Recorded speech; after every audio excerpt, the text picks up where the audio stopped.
오늘 우리 창세기 44장 전체 본문으로 하나님이 종들의 죄악을 찾으셨으니 라는 제목으로 우리 같이 말씀 나누는 시간 가지겠습니다. 드디어 이제 요셉의 그 형들이 요셉이 베풀어준 이 거대한 파티죠. 그들이 잘 먹고 마시고 즐거워했다고 했습니다. 점심을 같이 먹었는데 점심뿐만 아니라 아마 그 집에서 잠까지 잔 거 보니까 저녁 때도 또 뭐 술 파티를 벌였을 수도 있겠죠. 어쨌든 너무 행복하게 2년 동안 쫄쫄 굶으면서 살다가 엄청난 고기들도 잡고 최고의 만찬을 마음껏 즐기고 베냐민은 5배나 5인분 먹고 이렇게 즐거운 시간을 마치고 이제 돌아갑니다. 모든 일들이 오늘 1절까지도 잘 풀리는 것 같죠. 그때 이제 요셉이 그의 집 청지기에게 명령을 합니다.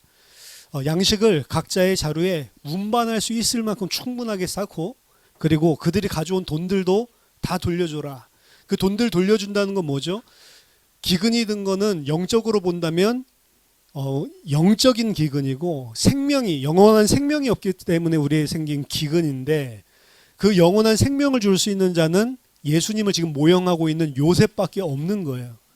요셉에게 가서 내 돈을 주고 그 영원한 생명을 산다, 이렇게 착각을 하는데 영원한 생명을 살 수는 없습니다. 우리가 가지고 있는 돈을 아무리 많이 줘도 살 수가 없죠. 하나님의 은혜로 주시는 것이지, 우리가 예수께 나아가고 이것도 내 힘으로 나가는 게 아니라 하나님의 은혜로 나아가는 것이지, 내가 무엇을 한 것 가지고 하나님께 보상을 받는 게 없단 말이에요. 성경에서 뭐라고 이야기하죠? 누가 힘이 있어가지고 하나님께 먼저 드릴 자가 있냐? 하나님이 주신 것을 감사해서 드릴 뿐이지 너희가 처음부터 가지고 있는 게 아무것도 없다라고 성경은 단언을 하고 있죠. 그래서 요셉이 돈 한 푼도 받지 않고 가지고 온 것들 싹 다 돌려줍니다. 거기에는 아무 관심이 없는 거죠. 양식을 채우고 각자의 돈을 전부 다 그 자루에 넣고, 또 내 잔, 곧 은잔을 그 청년의 자루에다가 넣어라. 그 청년이 누구냐? 베냐민이죠. 아직 누군지는 밝히지 않고 있습니다. 그리고 그 양식과 그 돈도 함께 넣어라. 이렇게 하고 아침이 밝을 때에 사람들과 그들의 나귀들을 보내니라. 굳이 나귀들을 보내니라 라고 써 있어요. 왜 그러죠? 형들이 이 두 번째 애굽에 갔을 때 요셉의 집 앞에서 집 안으로 들어오십시오, 식사를 같이 한다고 합니다 했을 때 두려워 떨면서 못 들어가죠. 이 사람이 우리를 들어가면 사로잡으려고 그런다. 그리고 우리를 사로잡고 뭐를 또 사로잡아요? 우리의 나귀들을 사로잡으려고 한다. 나귀 그게 얼마 하는지 모르겠는데 엄청 아끼죠. 그들이 자기네들도 다 풀려나고, 그리고 엄청난 양식을 가지고 돌아오고, 시므온도 되찾고, 베냐민도 아무 문제 없이 데리고 오고, 더더군다나 나귀도 안전하게 돌아가는, 그야말로 이제 페스티벌이죠. 야, 아버지께서 시므온까지 데리고 오고 베냐민도 무사히 오니까 얼마나 기뻐하겠냐. 근데 요셉이 그렇게 쉽게 보내주지 않죠. 왜 그러죠? 요셉은 지금 형들에게 시험을 하고 있는 겁니다. 요셉이 시험을 하는 것이지만, 요셉이 시험을 하는 게 아니고 예수님께서, 예수님의 모형이라고 그랬죠. 시험을 하고, 하나님이 시험을 하고 있는 거예요. 요셉의 형들에게 생긴 일들이 우리에게 동일하게 계속 일어납니다. 사실은 아브라함이 25년 동안 자기 아들 바치기 전까지, 거의 25년이 아니죠, 거의 60년 70년 동안 하나님이 계속해서 아브라함을 시험하고 계속해서 물어보시죠. 근데 최종 마지막 시험이 이삭 바치는 거였죠. 근데 마지막 시험이 될 수 있는 이유는 그 마지막 시험이 통과했기 때문에 마지막 시험이지, 통과 못했으면 마지막 시험 아니다. 오늘 우리 수능 본 두 친구들이 왔는데, 시험 다 끝났다. 통과하면 시험 다 끝난 것이고, 아니면 내년에 또 봐야 됩니다. 그렇죠? 시험 통과해야, 하나님이 주시는 시험이 이삭을 바쳐라 창세기 22장에만 있는 게 사실은 아니에요. 여러 가지로 하나님이 계속 물으셨다고. 그때마다 번번이 아브라함은 실패했다고요. 근데 언제 통과했어요? 22장에 비로소 하나님이 원하시는 그 믿음으로 섰단 말이에요. 그럼 그동안 하나님께서는 끊임없이, 우리 같으면 포기할 건데, 그렇죠? 무슨 한 번 떨어져 재수하고 삼수하고 다 봐주고 오수하고 육수하고 인터넷에 올라오는데 와 진짜로 저 그거 보고 화가 나더라고요. 이번에 수능을 본 친구인데 오수, 자기는 오수, 자기 동생은 삼수, 자신은 군대 갔다 와서 오수예요. 그러니까 나이도 얼마나 많아요. 근데 군대도 갔다 왔고 동생도 수고했으니까 이제 시골에서 농사 짓는 부모님이 돈을 붙여주는 거예요. 그래서 이제 룸을 갖다가 서울에 얻어주고, 근데 학원 가라고 하면 학원 안 가고, 뭐예요? 그거 가지고 맨날 치킨이랑 맥주 마시고 1년 정도 쉬다 하자, 내년에 하자, 오수하면서도 이래가지고 생판 놀다가 당연히 시험은 당연히 못 보죠. 그러니까 이제 부모님이 전화 오니까 아 이번에도 망치다가 1년만 더 도와달라고. 그러면서 동생이랑 그날 밤 술 마시면서 또 이야기를 했대. 야 우리가 이제 내년에는 하자. 지금까지 우리 좀 많이 놀았다. 이제 내년에는 하자. 근데 아버지가 새벽에 문자가 온 거예요. 부모 사랑은 자식 내리사랑이라고. 내가 그동안 너희들에게 아무 말도 안 하고 이 시골에서 진짜 고생하면서 했는데 너희들이 인간도 아닌 것 같다. 이제 나에게는 더 이상 아들이 없고 너에게는 더 이상 아버지가 없다. 아빠 죽었다는 이런 소식 들려와도 찾을 필요도 없다. 그럼 꼭 자살할 것 같은, 자살을 암시하는. 그걸 갖다가 얘네들이 인터넷에도 올렸어요. 우리 아버지 진짜 열받는다면서. 우리가 지금 딱 공부하려고 그러는데 꼭 이럴 때쯤이면 아버지가 맨날 우리들한테 이렇게 한다고. 우리가 지금 하려고 했는데 이렇게 십수를 해서라도 의대 붙으면 10년 동안 뒷바라지한 거 훨씬 더 갚을 수 있는데 뭐가 문제냐고 이러면서 막 아버지를 까는 그걸 올렸더라고요. 야 비루먹을 놈들이죠. 아 참고 사실은 뭐 군대까지 갔다 왔으니까 7년을 갖다 참아가지고 뒷바라지를 시골에서 그렇게 했는데 전혀 아버지에 대한 생각도 없는 거죠. 그럼 아버지는 어떻게 해요? 이제 포기해버립니다. 근데 하나님은 포기하지 않으세요. 75살 때 아브람 불러내가지고, 아니 불러내시기 전부터 일하셨겠죠. 결국에는 이삭을 바치도록 하나님께서는 일하십니다. 끝까지 신실하게. 그렇죠? 제가 그 아버지 봤을 때는 야 잘했다 속이 시원하다 하는데 하나님이 우리에게 그렇게 하시면 속이 시원한 게 아니고 구원받을 자가 없다. 요셉이 오늘 다시 한번 형들에게 기회를 주는 거예요. 거의 22년 전에 있었던 상황이랑 비슷한 상황을 만들어주는 겁니다. 누구의 자루에다가 자기 은자를 넣냐면 베냐민의 잔에다가 은자를 넣었어요. 왜 그러냐면 베냐민이 가지고 베냐민에게 문제가 생겨야 22년 전에 그 상황과 똑같이 만들 수 있어요. 완전한 지혜죠. 그래서 요셉이 그 청지에게 다 명령을 하고 이제 그들을 쫓아가서 이야기하라는 거죠. 어떻게 너희들이 이 우리 주인이 선을 행해 준 것을 이런 악으로 갚을 수 있냐. 어떻게 우리 주인의 물건을 도적질할 수 있냐라고 이야기를 하라고 합니다. 청지기가 따라가서 그대로 이야기를 하니까 그들은 이제 사실은 억울한 거죠. 누명이죠. 아니 우리가 무슨 말씀을 하십니까?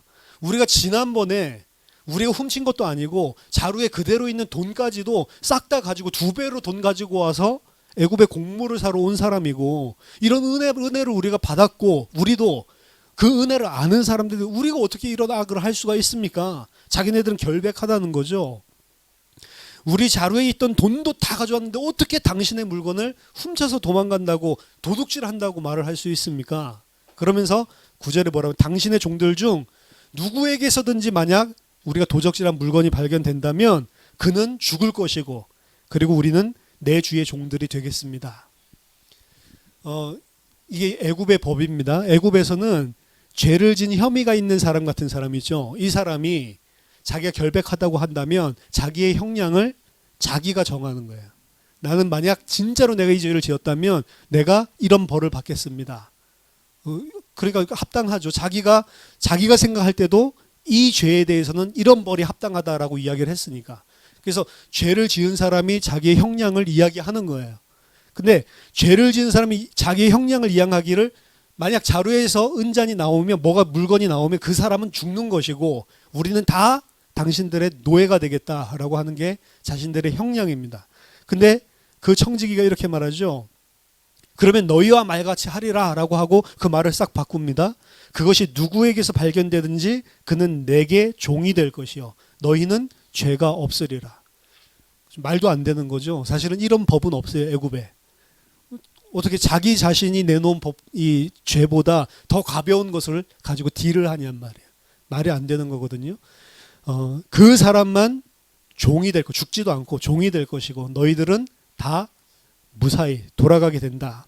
너희는 죄가 없으리라.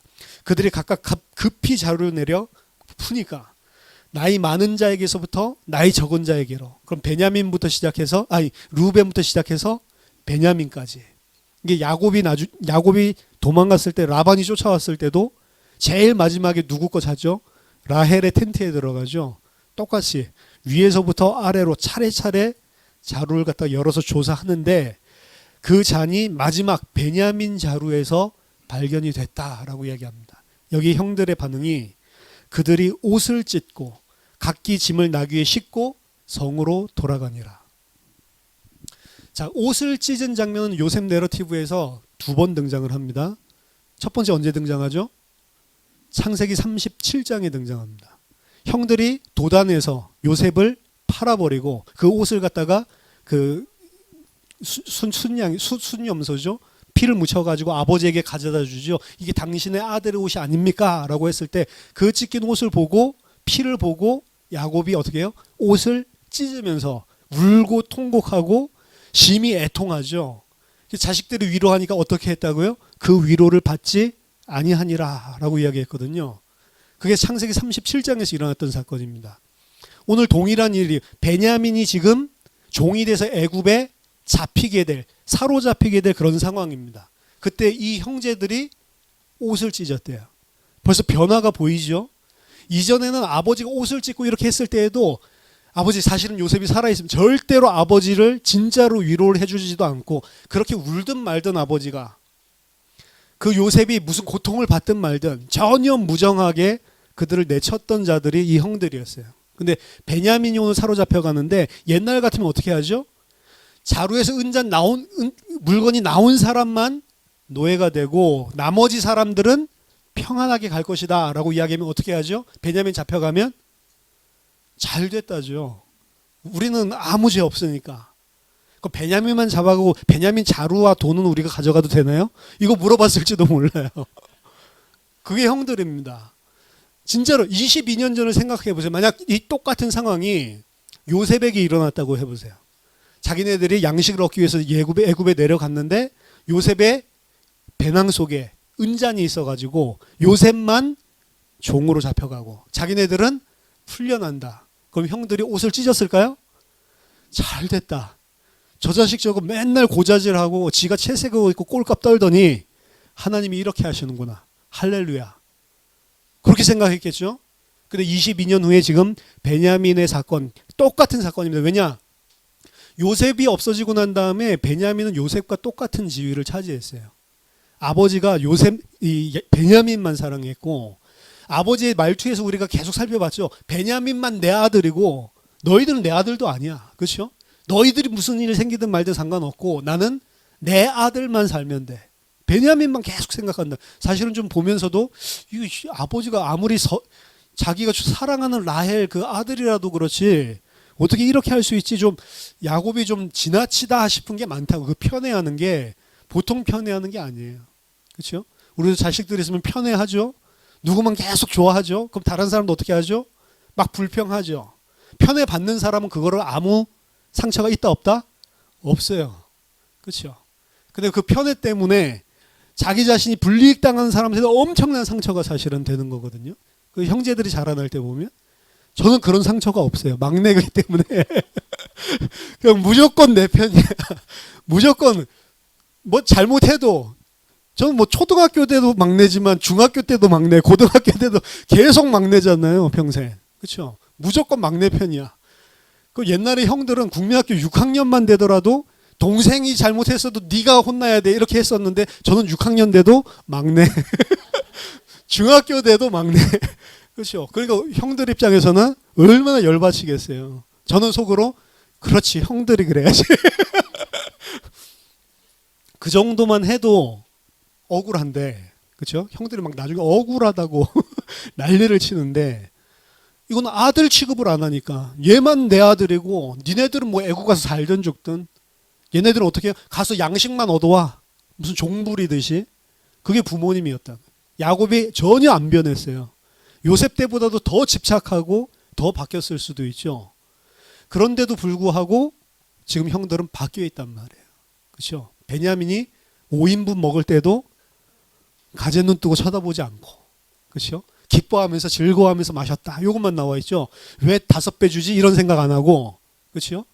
그리고 지금 베냐민에게서 딱 발견됐는데 그 야곱이 슬퍼했던 것처럼 옷을 찢고 어떻게 해요? 다른 사람들 다 그 자유롭게 돌아갈 수 있다고 했잖아요.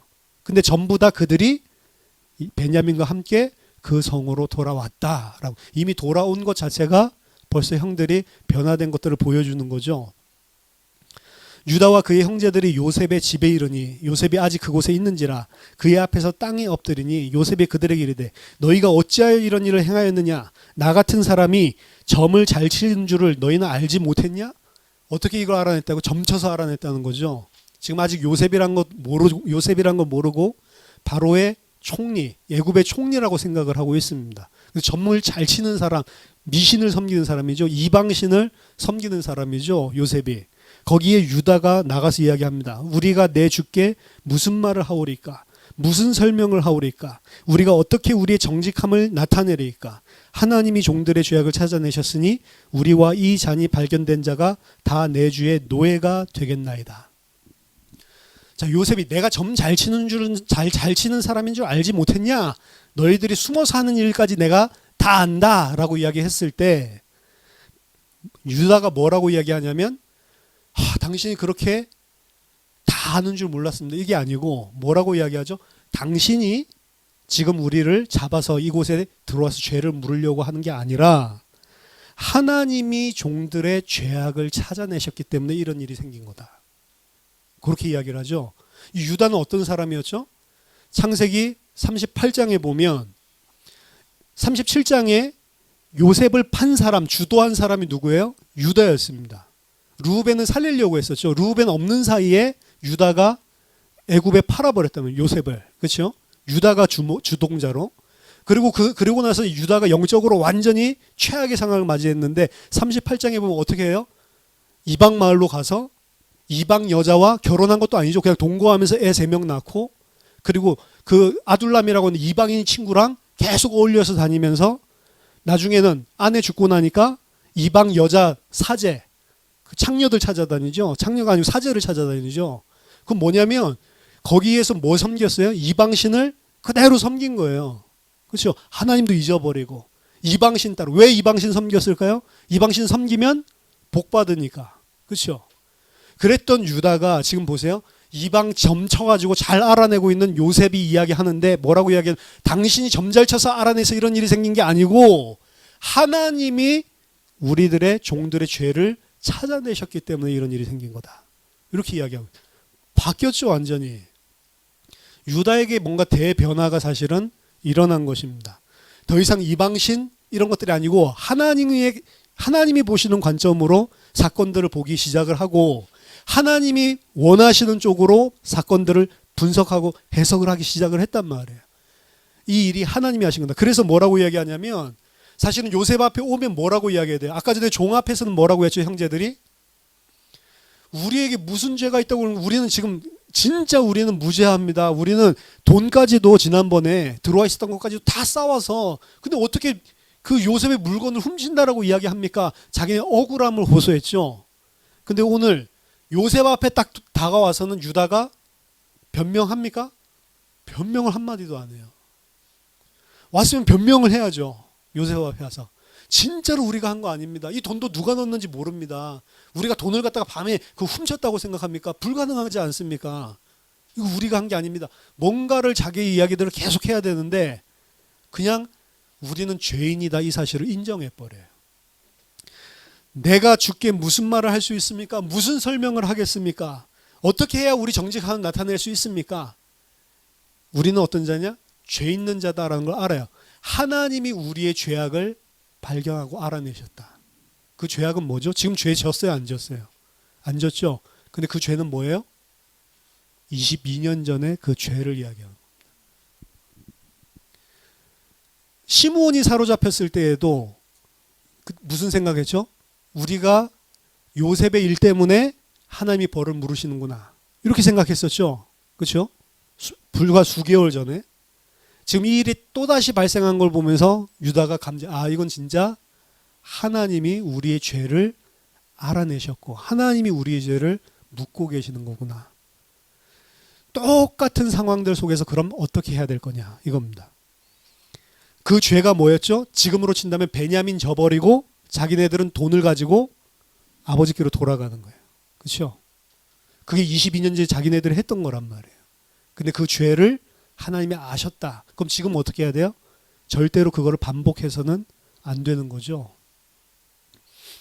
요셉이 말합니다. 다시 한번 기회를 줍니다. 내가 결코 그리하지 아니하리라. 잔이 그 손에서 발견된 자만, 베냐민이죠. 베냐민만 내 종이 되고 너희는 평안히 너희 아버지께로 돌아갈 것이니라. 샬롬. 샬롬이라는 단어가 계속 나온댔죠. 요셉이 형들이 샬롬한지 평안한지 보러 갔다가 애굽의 종돼서 팔려갔으니까. 이제 요셉이 종으로 팔려갔을 뿐만 아니라 22년 후에 베냐민이 또다시 요셉의 위치에서 애굽으로 팔려갈 일이 생긴 거예요. 애굽의 종이 될 일이 또 발생을 한 겁니다. 유다는 22년 전에 요셉을 애굽으로 종으로 판 사람이에요. 지금 또다시 베냐민을 팔 수 있는 상황이. 베냐민 팔면 어떻게 돼요? 돈과 곡물을 가지고 자신들은 평안히 샬롬으로 돌아갈 수 있는 겁니다. 근데 그렇게 돌아가면 아버지 어떻게 되겠죠? 이 유다가 쭉 이야기하죠. 뒤에 보면 이제 다 반복되는 이야기인데 앞에 있었던 이야기들을 그대로 반복을 하는데 반복을 하면서 뭐에 가장 초점이 있냐면 제일 마지막에 내 아버지와 이 베냐민 이 아이의 생명은 하나로 연결되어 있다. 만약에 이 아이가 돌아가지 아니하면 내 아버지는 살지 못한다. 스울로 내려간다. 누구 걱정을 해요? 아버지 걱정을 하죠. 22년째 아버지 걱정 1도 안 했죠. 아버지가 애통하든 옷 찢든 뭐 하든 아마 그렇게 생각했을 거예요. 맨날 요셉 좋아하더니 쌤통이다. 부모님한테도 그런 악한 마음이 있다니까요. 나를 갖다가 부모님이 뭔가 부당하게 했는데 부모님한테 무슨 나쁜 일이 생겼다. 그러면 어떤 생각이 들어요? 부모님이고 뭐고 쌤통이다. 엄마가 나한테 그랬었지? 막 이러면서 악하죠. 요셉을 잃어버린 일로 울고 있었을 때 눈 하나 깜짝하지 않았다고요. 그렇죠? 근데 지금은 뭐부터 걱정해요? 이 일이 생기면 진짜 내 아버지가 죽을 것 같다. 아버지의 생명, 아버지의 생사 여부 이거를 먼저 생각을 하죠. 그리고 이야기를 합니다. 내가 아버지께 한 약속 그 이야기를 하죠. 만약 이런 일들이 생기면 내가 대신 담보로 들어가겠다고 아버지께 약속을 했다. 말만 한 것뿐만 아니라 실제로 요셉 앞에서 그 이야기를 합니다. 이 아이 대신 나를 갖다가 담보로 나를 종으로 내가 섬기겠다. 자기가 베냐민의 자리에 대신해서 당해야 되는 죄를 받겠다라고 하는 겁니다. 그 죄를 받겠다라고 하는 거는 베냐민을 바라보는 시각 22년째 요셉을 바라보는 시각 완전히 바뀐 거예요. 베냐민을 어떻게 생각해요? 사랑하는 아버지의 생명과 하나 된 자. 그렇기 때문에 반드시 베냐민을 살려야 된다. 어떻게 해서라도 내가 대신 죽어서라도. 그렇죠? 유다가 완전히 변화된 모습을 보여줍니다. 그리고 더 중요한 거는 이 나중에 한번 본문을 읽어보세요. 시간이 없으니까. 여기 보면 계속 우리가 주의 종이 되고 우리가 계속 이런 말들을 하잖아요. 근데 그 우리에는 사실 베냐민이 빠져 있어요. 항상 여기 보면 복수 그들과 베냐민이 이게 같이 안 돌아간다고요. 베냐민은 따로 떼서 생각을 하는 케이스가 많습니다. 근데 26절에 보면 우리가 이르되 우리가 내려갈 수 없나이다. 우리 막내 아우가 함께 가면 내려가려니와 막내 아우가 우리와 함께 하지 아니하면 그 사람의 얼굴을 볼 수 없습니다. 뭐라고 이야기하죠? 우리 막내 아우라고 하면서 처음으로 막내 아우 베냐민을 우리 속에 편입을 시켜요. 그 전까지는 전부 다 우리가 베냐민 빠져 있다니까요. 이 요셉 앞에서 이야기하는 중에 드디어 우리 형제 따로 베냐민 따로 이게 아니고 베냐민이 우리 아우다. 우리 막내 아우다. 사실은 자기 아버지의 표현에 의하면 야곱의 표현에 의하면 너희들은 내 아들이랑 감히 함께 가지 못한다. 내 아들과 너희들을 분리시켰죠. 너희들은 내 아들도 아니야. 진짜 이상한 아버지죠. 그런 편애를 받는데, 그러니까 이 22년 전 같으면 그런 대우, 그때는 그런 대우도 아니었잖아요, 사실은. 왜냐하면 요셉을 보낼 때 너희 형들이 어떻게 됐는지 형제간을 인정해 줬다고, 아버지가. 근데 지금 어떻게 했어요? 내 아들은 베냐민밖에 없고 너희들은 내 아들도 아니야. 완전히. 이런 식으로 아마 요셉 사건 때문에 더 등을 진 것 같아요. 그런 식으로 아버지는 따로 생각을 했다고요. 그리고 이들도 그런 대우를 받으면서 차별을 느꼈겠죠. 근데 뭐라고 이야기하냐면 우리 막내 아우 베냐민. 형제들이 베냐민을 완전히 자기네들의 형제로, 자기네들의 막내 아우로, 사랑으로 끌어안는 모습들을 보여주는 거예요. 그렇죠? 그 유다가 완전히 바뀐 겁니다. 자, 그럼 유다가 어떻게 이렇게 바뀔 수 있었을까요? 유다가 바뀌는 과정들은 세세하게 안 나와 있지만 바뀌게 된 전환점 되는 사건이 다말 사건입니다. 다말 사건. 다말 사건을 통해서 변화되기 시작한 거예요. 영적으로 완전히 다운돼 있고 이방신을 쫓아가고, 그리고 육신의 정욕을 따라서 이방 사제와 창녀들 찾아다니고 있을 때, 그때에 그 자기 생각은 뭐밖에 없어요. 내 아들 생각밖에 없죠. 그 며느리군 뭐 아무 생각도 안 하죠. 언약, 하나님 이런 거 전혀 생각하지 않죠. 그때 다말이라고 하는 자가 언약을 기억하고 그 언약 때문에 유다에게 변장해서 사실은 잠자고, 그리고 베레스와 그 베레스를 그 임신해서 낳는 예수 그리스도의 조상이죠. 그 장면이 38장에 등장을 하는데, 그때 보면 다말이 임신했다 하는 이야기를 듣고 유다가 당장 뭐라고 하죠? 저걸 끌어내서 빨리 불태워 죽여버려라 라고 이야기를 하죠. 막 화가 나가지고. 그때 다말이 어떻게 했죠? 이 증표의 증인이 누군지를 보게 해달라고 사람을 시켜가지고 뒤로 슬쩍 보내죠. 그때 만약에 유다가 자기 죄를 인정하지 않으면 다말은 죽는 거죠. 사실은 유다가 죄로 죽어야 되고 유다가 언약을 깨트린 자인데, 그 대신에 누가 죽어요? 다말이 죽는 거예요. 다말이 죽음을 내걸고 자기 생명을 내걸고 사실은 그 언약의 증표를 보여준 거예요. 유다가 만약에 진짜 양심이 없는 놈이다, 쌩 까버리면 거기에서 다말은 죽는 겁니다. 근데 그 증표를 보면서 유다가 뭐라고 이야기하죠? 그가 옳고 내가 틀렸다. 내가 죄인이다. 그가 잘못한 게 아무것도 없다. 다말을 살리죠. 그때부터 변화가 점점 일어나는 것이고, 지금 22년이 흘렀죠. 22년 동안 유다에게 그냥 다말 사건 가지고 다 변했다고 저는 생각하지 않습니다. 여러분, 한 사건, 대단한 깊은 사건이 일어나면 변화되던가요? 잠깐 정신 차리고 변화되는 것 같죠? 근데 인간은 어떻게 돼요? 조금만 지나면 다시 제자리. 그렇죠? 진짜 안 변하는 게 인간입니다, 인간.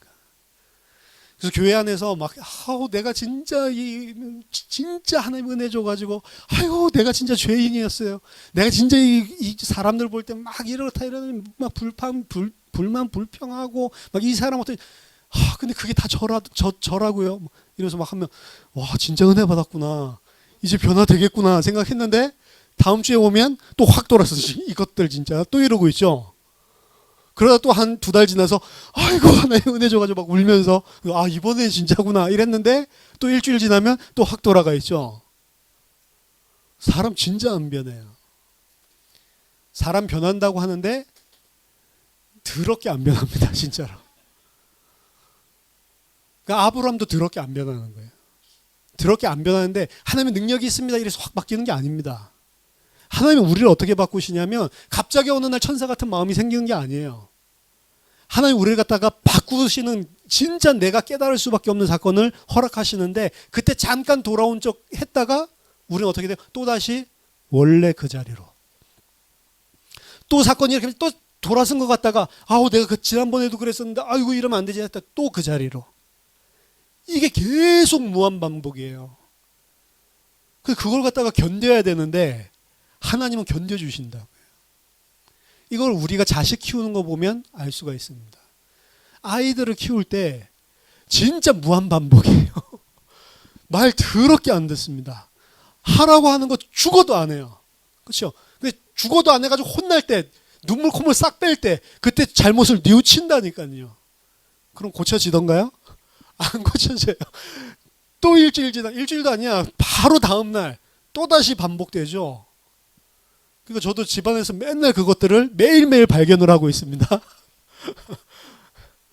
아니, 와가지고 옷부터 갈아입어라. 이것도 안 돼. 그렇죠? 평생을. 오면 손 씻고 옷부터 갈아입고 놀아라. 누가 공부하래요? 놀라니까. 근데 옷 갈아입고 놀아라. 와, 근데 이것도 안 돼. 그렇죠? 근데 공부하는 거 얼마나 안 되겠어요? 진짜 더럽게 안 됩니다. 더럽게 안 되는데 부모는 그거를 참고 계속해서 양육시킨다. 아기 때부터. 그렇죠? 걸어야 돼. 걷는다고 걸어집니까? 우리 애는 키는 컸는데 아기 때도 걷는 걸 싫어해요. 그러니까 완전 등골 브레이커죠. 계속 들고 다녀야 돼. 내려놓으려고 그러면 다리를 갖다 양반으로 탁 채가지고 절대로 발바닥을 땅에 안 닿게 대롱대롱. 그러니까 계속 안 걸으니까 어떻게 해? 다리에 힘이 없으니까 돌이 지났는데도 못 걸어. 야, 못 걷는 거 아니야? 이런 생각이 들죠. 근데 지가 고집이 세가지고 안 걸으려고 그러는데 뭐. 그렇죠? 그럼 어떻게 해야 돼요? 안 걸으려고 해도 계속 걷는 거 훈련을 시켜야 된다. 안 걸으려고 한다고 계속 안고 다니면 어떻게 하나? 평생 못 걷는다. 그렇죠? 그럼 억지로 걷게 하려고 할 때 아이는 힘들겠죠. 힘들어지니까 다음에 안 하려고 그러죠. 힘들어도 해야 되죠. 그래야 걸어 다니니까. 근데 부모님은 그걸 한다고. 계속 시켜야 되니까. 영적인 아버지는 하나님도 똑같습니다. 계속. 그럼 22년이 지났는데 다말 사건 하나로 끝났다고 생각하지 않습니다. 계속해서 유다에게 물어보시는 장면들이 있었을 거예요. 너를 위해서가 아니고 하나님 앞에서 다른 사람을 위해서 죽어야 그것이 하나님이 원하시는 하나님의 백성이라는 사실들을 계속해서 가르쳐 주셨겠죠. 그 결정판이 오늘 등장을 하는 겁니다. 유다가 변한 것입니다. 유다가 변한 게 아니고 하나님이 유다로 하여금 변하게 하신 거예요. 자, 르우벤과 차이점이 느껴지세요? 르우벤은 창세기 43장, 44장 내러티브 전체를 보면 자기 자신은 잘못한 게 없어요. 계속해서. 그렇죠? 그리고 만약에 베냐민에게 무슨 일이 생기면 자기 자신이 대신 죽겠다 이런 이야기 없어요. 내 두 아들을 대신 죽이십시오. 자기 책임 안 져요. 르우벤이 장자의 역할을 사실은 이미 빼앗겼는데 그 장자의 역할 빼앗긴 부분을 돌이킬 수 없는 그런 모습인 상태가 계속 이야기를 하고 있다. 그리고 그 레위와 시므온은 나중에 보면 그 한 민족을 세겜 족속들을 말살한 사건 때문에 장자에서 제하해졌다라고 이야기를 하죠. 그리고 유다 또한 만약 그대로 갔으면 제해질 사람이었죠, 사실은. 근데 유다가 바뀐 것입니다. 그게 하나님의 은혜예요. 그 바뀌는 모습이 유다의 이 모습이 그리스도의 모습과 똑같다고요. 잘못한 게 없어요. 근데 변명하지 않습니다. 그리고 그 죄가 다 자기의 죄라고 이야기를 하고 나를 죽이고 그리고 내 동생을 살려달라라고 이야기하는 거거든요. 그리스도의 모습. 그래서 유다가 창세기 49장에 보면 예수 그리스도의 족보, 예수 그리스도의 조상으로 서게 되는 그 축복을 받게 되는 거죠. 네 형제들 그리고 네 대적의 목을 잡고 네 형제들이 너를 주로 섬기고 찬양하게 될 거다. 유다야. 유다가 그리스도의 족보의 그 후계자로 서게 되는 그런 장면입니다. 그 변화되는 거예요. 그래서 유다가 르우벤의 자리에 장자의 자리에 유다가 서게 되는 거예요. 그래서 유다의 씨로 물론 지금 영적으로는 요셉을 통해서 하나님께서 일을 하시겠지만 메시아는 누구를 통해서 오냐? 유다를 통해서 오는 거예요. 참 희한하죠. 계속 돌고 돌아요. 사실은 장자가 르우벤이었고, 그렇죠? 장자가 르우벤이고 라헬이 첫 번째 아내이기 때문에 르우벤이 장자고 장자의 명분과 하나님의 언약이 누구에게 르우벤에게 가야 적당한데 둘째 아내인 라헬 사실 본처지만 그 라헬이 첫 번째는 요셉에게로 내려가죠. 아, 이게 이렇게 뒤바뀔 수가 있냐라고 생각을 하는데 정작 그리스도는 또 누구에게서 와요? 야곱이 그렇게 미워했던 라헬의 자식 그 중에서도 가장 작은 자 유다를 통해서 그리스도가 오는 걸로 등장을 한다고요.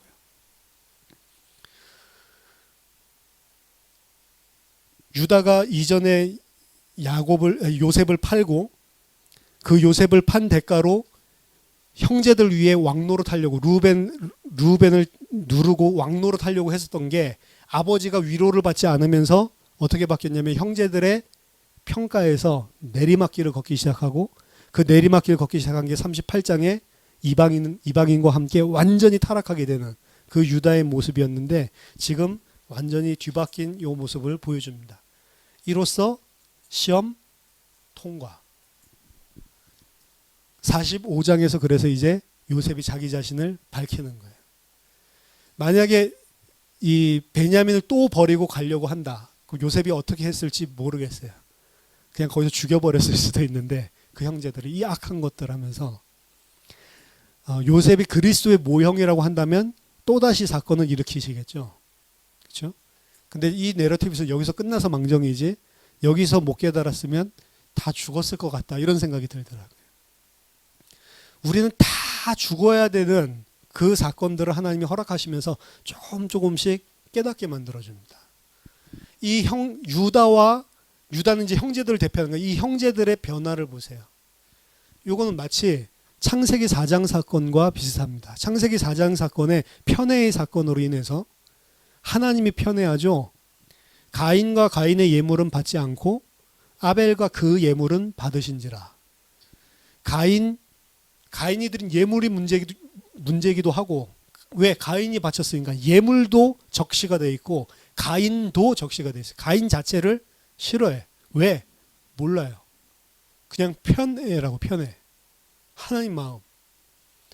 그러니까 자기 입장에서는 가인 입장에서는 죽이고 싶은 거예요. 그리고 죽였죠. 마땅히. 잘한 거죠.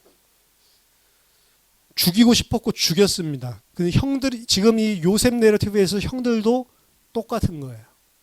야곱이 너무 심할 정도로 편애를 하고 있어요. 그럼 어떻게 해요? 요셉 죽여버리는 겁니다. 그리고 베냐민을 또 편애해요. 어떻게 해야 돼요? 죽여야 된다니까. 근데 안 죽이죠. 안 죽이는 것뿐만 아니고 뭘 생각해요? 그 아버지의 생명을 위하죠. 아버지가 살아야 되는데 아버지가 이 일이 있으면 낙심해가지고 죽을지 모르는데 아버지 생각하죠. 그러면서 자기 자신이 죽음의 자리로 가고 그 아버지, 그 편애하는 부당한 그 아버지 살리고 그리고 베냐민을 살리기 위해서. 베냐민은 누구예요? 베냐민이 한 짓은 아니지만 그 은잔이 발견된 자, 죽어도 되는 자, 종이 돼도 되는 자, 그 자를 살리고 자기가 대신 그 자리에 들어갑니다. 뭐냐? 이 야곱이 좀 악역 같지만 야곱이 아버지 하나님의 자리를 대신하고 있다고 한다면 지금 요셉의 형들 유다는 가인이에요. 가인. 근데 아버지가 아벨의 것만 받고 자기 걸 안 받는데 가인이 어떻게 해요? 감사합니다. 그대로 순종하는 거예요. 아버지가 아벨을 원하시면 아벨을 나보다 더 사랑하시면 그것도 아버지의 뜻대로 마음껏 하십시오. 감사합니다. 나는 내가 할 일들 하겠습니다. 너는 계속해서 선을 행하라고 이야기하죠. 나중에 창세기 4장 하나님 나타나셔서 노하고 분내하지 말고 너가 계속 선을 행해라. 그럼 낯을 들 것이다. 그거 안 들었잖아요. 가인은. 지금 듣는 거예요. 베냐민만 사는 거 베냐민만 아들이라고요? 맞습니다. 아버지 그렇게 하세요. 저는 아버지께 순종합니다. 말도 안 되는 순종이죠. 여러분 같으면 그렇게 하시겠어요? 말도 안 돼. 근데 그런 사람으로 바꿔놨어요. 인간적으로 본다면 창세기 37장에서 했었던 일이 수긍이 갑니다. 사실은. 요셉 때문에 얼마나 마음의 상처들이 많았겠어요. 그러니까 이구동성으로 저놈은 다 죽이자라고 이야기를 했다고요. 그 정도로 요셉에 대한 이 마음의 상처, 아버지가 편애하는 것에 대한 마음의 상처들이 형제들에게 다 있었다고요. 근데 지금 또 편애하고 있잖아요. 근데 그 아버지가 편애하면 편애하십시오. 나는 순종합니다. 이게 하나님의 자녀예요. 우리는 이방 종교랑 다릅니다. 이방 종교는 항상 내가 뭐를 잘하면 그 신은 나에게 잘해줘야 되는 거예요. 이건 다 어디에 포커스를 두냐면 내가 잘한 거에 포커스를 두는 게 이방 종교. 모든 종교는 다 그래요. 그래서 내가 뭐를 하면 내가 섬기는 신은 거기에 대한 대가로 거기에 대한 대응으로 뭔가를 해줘야 되는 거예요. 안 해주면 어떻게 해요? 썩나는 겁니다. 화가 나는 겁니다. 내가 이렇게까지 당신 섬겼는데 안 해줄 수 있어? 근데 이런 모습은 교회 안에 없는 거. 기독교는 그게 아닙니다. 기독교는 내가 섬긴 것 가지고 하나님께 뭐 받아내는 종교가 아니란 말이에요. 내가 섬기는 것은 하나님이니까, 난 피조물이니까 당연히 섬겨야 되는 거고, 거기에 대해서 하나님이 알아준다 안 알아준다 그거랑 아무 상관없는 자가 진짜 순종하는 아들이란 말이에요. 그래서 하나님은 그거 알아낼 수 있는 방법은 뭐예요? 이놈이 순종하는 아들이 됐는지 안 됐는지 알아내는 방법은 뭐예요? 내게 부당한 사건이 생겨야 되는 거예요. 하나님이 살아계시면 이럴 수 있어? 이 사건이 생겨야 되는 거예요. 생겨야 하나님이 살아계셨는데 이런 일 있을 수 있어? 이런 말을 하지 않고, 하나님 이것도 하나님이 허락하신 것이면 감사하고 순종할게요. 그 사건이 없으면 내가 그렇게 됐는지 아닌지 알 수 있다 없다? 없단 말이에요. 그렇죠? 우린 계속 합리적으로 그럼 해볼까요? 하나님이 은혜로 하지 않고 살아남을 자가 있어요? 우린 계속 하나님이 이렇게 하시면 어떻게 하면 이렇게 하면, 그래 내가 진짜로 네 말대로 논리적으로 합리적으로 네가 생각하는 그 논리에 딱딱 맞아 떨어지게 하나하나 다 대응해 줄까? 그럼 여러분 하루라도 살 수 있어요? 5만 가지 죄를 갖다가 하루에도 짓고 있는데, 예배 드리면서도 죄를 짓는데요. 그렇죠? 예배에 집중하는데 저도 방송 이거 보면 방송 잘 되나 안 되나 이거 보고 있다. 찬양하면서도 이 손실된 프레임이 있나 없나 오늘 0 딱 돼 있으니까 마음이 안심되고. 그렇죠? 예배 시간에 뭐 하냐 하나님이 지금 재림하시면 당장 지옥 갈 만한 그런 상황인데. 그렇죠? 내가 한 거에 따라서 우리가 하나님한테 받아내는 게 아닙니다. 내가 해도 하나님이 안 주시면 안 주셔도 하나님이 감사한 거예요. 그래야 항상 기뻐하라, 쉬지 말고 기도하라, 범사에 감사하라. 이것이 그리스도 예수 안에서 하나님이 너에게 향하신 너희 향한 뜻이다 라고 이야기하죠. 그렇게 될 수밖에 없는 겁니다. 그래서 죄가 없어요. 오늘 유다는 분명히 요셉에게는 죄가 없습니다. 분명히 애굽 땅에 자기네들이 죄를 지은 게 없어요. 근데 오늘 자기에게 진짜로 부당한 이런 자기를 모함하고 자기를 누명씌우는 이런 사건이 생겼는데 거기에 아무 말 하지 않고 그냥 순종하는 겁니다. 하나님이 종의 죄과를 찾아내셨기 때문에, 하나님이 내 죄를 알아내셨기 때문에 이런 일들이 생기는 것이고, 나는 이런 일을 당해도 마땅한 자다. 알아요. 여러분 우리 하나님한테 할 말이 없는 것입니다. 사실 우리에게 조금 안 좋은 일이 생기면 하나님한테 할 말이 없는 거예요. 그런 일이 생겨도 마땅하잖아요. 우리 죄라는 게. 아닙니까? 우리 죄라고 하는 게 지금 당장 요절에서 죽어도 마땅하잖아요. 아닙니까? 너무 억울한 거예요? 아니라니까요. 100% 순종하는 하나님의 자녀. 그래서 구원이라고 하는 거는 예수 믿으면 구원받는 거 아닙니다. 예수 믿으면 구원받는 게 아니라고요. 그것만 구원이라고 생각하니까 구원받았다고 생각하는 기독교인들이 뻘짓하고 다니는 거예요. 그건 구원의 시작입니다. 유월절 피 바르고 애굽에서 나온 게 시작이에요. 그게 구원의 시작이고, 그 예수를 믿은 사람을 진짜 예수만을 믿는 사람으로 바꿔나가는 양육 과정이 있어요. 그걸 구원의 과정이라고 이야기한 겁니다. 예수 믿었는데 그냥 끝나는 법이 없어요. 진짜 예수 믿었으면 그때부터 구원의 과정이 본격적인 현재적인 구원이 시작되는 거예요. 광야 기간. 그게 광야 40년입니다. 그리고 광야 40년 동안 옛사람은 다 죽어버리고 새 사람 된 사람들만 가나안 땅에 들어가는 거예요. 옛사람 중에 한 명도 못 들어갔다. 새 사람만 들어가는 겁니다. 그럼 옛사람과 새 사람의 차이점은 뭐냐? 옛사람은 내 생각, 내 판단이 기준이고 나를 위한 거예요. 육신이에요. 그리고 세상입니다. 새 사람은 뭐냐? 나에 대한 판단 기준, 세상 육신적인 판단 기준이 없어요. 그냥 하나님 말씀이면 끝난 것이고, 하나님이 주면 주는 거고 안 주면 안 주는 거예요. 하나님이 주면 주는 대로 사는 것이고 안 주면 안 주는 대로 더 원치 않는 겁니다. 완전 순종하면서 사는 겁니다. 이스라엘 백성은 먹을 거 없으면 먹을 거 없다고 난리치고, 먹을 거 만나 줬죠. 그냥 만나만 준다고 난리치고, 만나만 주면 만나만 먹어야 되는 거예요. 만나 계속 먹으면 물리잖아요. 물려도 먹어야 된다니까. 어떻게 감사함으로 이렇게 사는 것조차 하나님의 은혜다라고 생각하고, 만나 안 줬으면 어떻게 하려고요? 만나 안 줬으면 죽잖아요. 당장 하나님이 만나주지 않으면 죽을 인간들이 만나만 먹으니까 괴로워한다. 그렇죠? 완전 순종하는 자로 바꿔가지고 들어갑니다. 우리 세상 기준으로는 가나안 땅 절대 차지할 수 없는데 하나님 말씀하셨으니까, 차지하라고 했으니까 그냥 간다. 죽어도 가는 겁니다. 그리고 죽어도 가는 거지만 하나님 명령하셨기 때문에, 약속했기 때문에 반드시 차지한다. 믿음 가지고 가는 거예요. 가다가 개죽음 당하면 어떻게 돼요? 개죽음 당하는 겁니다. 정복전쟁 하다가 죽은 사람 한 사람 없겠어요? 이스라엘은 한 명도 안 죽었을까요? 정복전쟁 하는데? 전 그렇게 생각 안 하거든요. 그 사람한테 준 약속은 죽어도 그렇게 하는 게 맞는 거예요. 그게 믿음입니다. 이거 너무한데요? 그게 피조물이 창조주에게 갖춰야 되는 당연한 자세라고요. 근데 우리는 피조물인 주제에 계속 내가 창조주의 자리에 서가지고 논리 가지고 하나님을 가지고 놀려고 한다니까요. 그렇죠? 근데 하나님 뭐라고 이야기합니까? 내가 점 잘 치는 자인 줄 알지 못하냐? 나 너희들 하는 거 다 알고 있다? 라고 이야기합니다. 우리 하는 거 다 알고 있다고요. 그렇죠?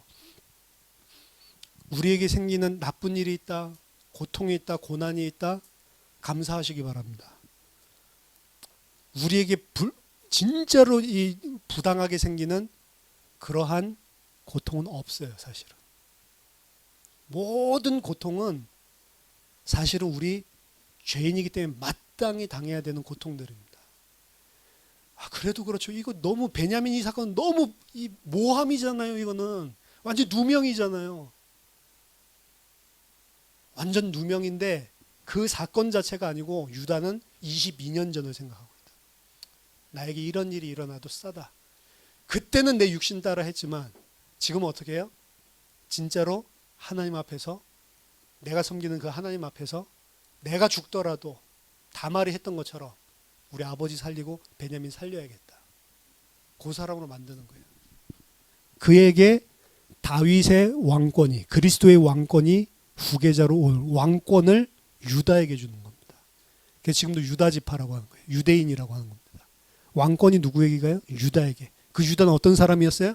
내가 죽고 다른 사람 살리려는 자. 우리가 그리스도와 함께 왕노릇한다. 그 왕은 그럼 어떤 왕이에요? 이 땅에서 왕노릇한 그 아니, 이 땅에서 어떻게 해야 돼요? 종으로 섬기는 겁니다. 생명 살리기 위해서.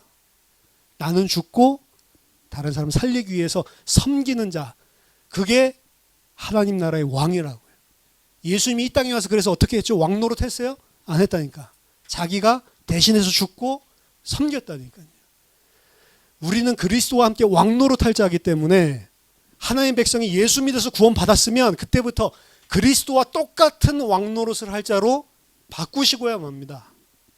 이 땅에서 왕노릇하는 이 세상의 왕노릇 말고 그 자로 바꾸는 게 구원이에요. 그렇게 안 바뀐 자는 하나님의 백성이 아니라는 증거입니다. 그렇게 바뀌는 거, 그 우리가 그렇게 안 바뀌던데요. 안 바뀝니다. 지독히도 안 바뀐다니까. 포커스는. 그리스도가 우리를 대신해서 했기 때문에 우리 안 바뀌어도 된다. 그런 거는 없어요. 그리스도가 대신해서 했고 그 그리스도가 내 안에 있다면 그런 일들이 나를 통해서 흘러나오도록 만드세요. 반드시. 그래서 이 성화의 과정이 없는 구원은 없어요. 사실은. 반드시 그 성화에서 이 땅을 다스리는 참된 하늘나라의 왕으로 우리를 만들어 주신단 말이에요. 만들어 주시는 과정이 반드시 우리에게 있고, 그런 모습이 진짜로 여러분들 하나님의 백성이라면 다른 사람이 보더라도 조금씩 보이기 시작을 한다니까요. 보이는 게 증거다 이 말을 하는 게 아닙니다. 윤리 도덕 이걸로 생각하지 마세요. 그렇지만 반드시 그 증거는 있습니다. 동전의 양면 같아요. 그렇죠? 내 안에다가 향수를 갖다가 잔뜩 뿌려놓고 손수건에다가 그 손수건을 갖다가 내 주머니에 넣어보세요. 그럼 나한테서 향수 냄새가 안 납니까? 아, 나한테 안 뿌리고 손수건에 뿌렸는데요. 손수건에 진탕 뿌려가지고 여러분 품고 다녀보세요. 반드시 나에게서 그 향수 냄새가 난다니까요. 그리스도 있다면서요. 반드시 그 그리스도의 향기가 나오게 돼 있다니까요. 근데 왜 안 나오죠? 나 때문에 안 나오는 겁니다. 그래서 하나님 나를 죽이고 그리스도가 사는 삶으로 우리를 바꿔나가시는 거예요. 아, 예수 믿을 때 나 죽었는데요. 안 죽었잖아요, 아직. 우린 맨날 갈라디아서 2장 20절 내가 죽었고 십자가에 못 박혔고 이제 내가 사는 건 그리스도께서 산다. 그리스도께서 삽니까? 내가 살잖아요.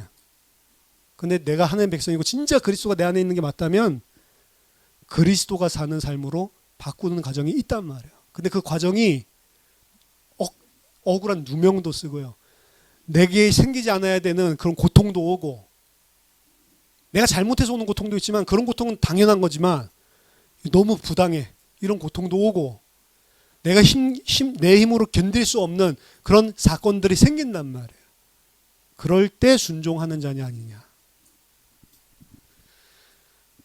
순종하지 않은 사람을 가인이라고 하는 거고 오늘 순종한 자리에 선 사람이 유다입니다.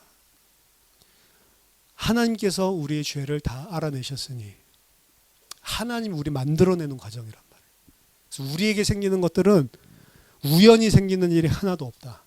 모든 일들 속에 하나님이 우리를 깨닫게 하고 하나님이 우리를 하나님 백성 만드는 과정이다. 그래서 여러분들이 생기는 문제, 사건, 축복된 일은 말할 것도 없고 축복도 하나님의 시험의 하나라는 걸 알아야 돼요. 이 사람이 진짜 자기 하나님의 은혜를 모르고 지심으로 했다고 교만할 수 있는 게 축복의 시험이거든요. 그렇죠?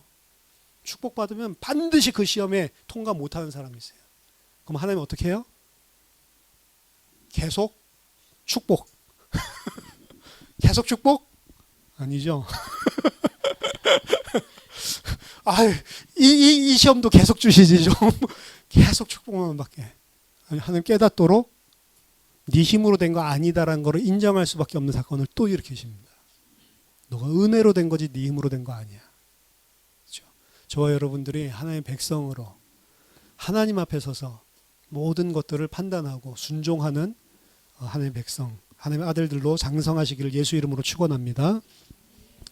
하나님 아버지 은혜를 감사드립니다. 유다를 주님께서 함께 하셔서 변화시켰던 것처럼 저희들도 하나님의 순종하는 아들들이 될 수 있도록 저희들을 변화시켜 주시옵소서.